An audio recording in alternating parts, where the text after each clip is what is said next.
All eyes are on the tropics and some big time development today with Tropical Storm and now Hurricane Dorian. So here it is on the satellite. We now have a well-defined eye and some very strong thunderstorms in and around the center of the system. Today it became a Category 3 hurricane, making it a major hurricane. And right now winds are sustained at 115 miles an hour. The big change with this advisory, notice the storm is slowing down. Now only moving at about 9 miles an hour, and it has begun to make that more westward shift. So now it's going to be moving towards those very warm waters near the Bahamas. The official forecast from the Hurricane Center brings it up to Category 4 status by Sunday with winds of 140 miles an hour. And it still looks like we're eyeing a landfall just north of West Palm Beach, Florida as a Cat 4. The changes, though, with this advisory, watch this forecast cone as we go out in time.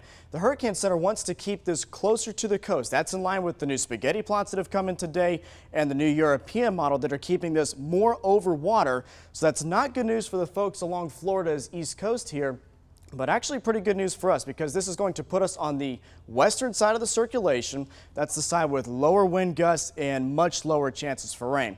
So here's a look at the new spaghetti plots today. Some good news here as far as agreement with the forecast. Remember yesterday we had that big jumbled mess at the end of the forecast. Now they've been more consistent with a more easterly path and keeping the storm away from us here in central Georgia.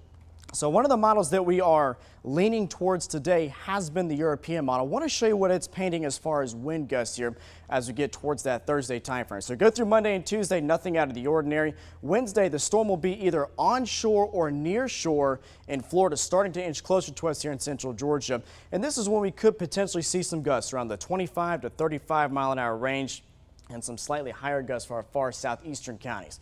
Now, as we get into Thursday, this is the great thing that the European model is showing today. It's keeping the system offshore, keeping us dry, and with some lower wind gusts in place as we go through Thursday, and then clearing the system out of here late Thursday into Friday.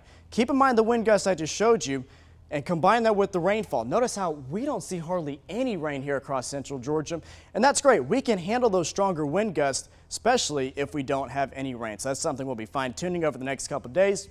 7-day forecast is coming into a little bit clearer view, so we'll see some regular scattered showers and thunderstorms for Saturday and Sunday, potentially some showers associated with Dorian by Thursday and Friday, but models are trending away. We'll be fine-tuning that here over the next couple of days.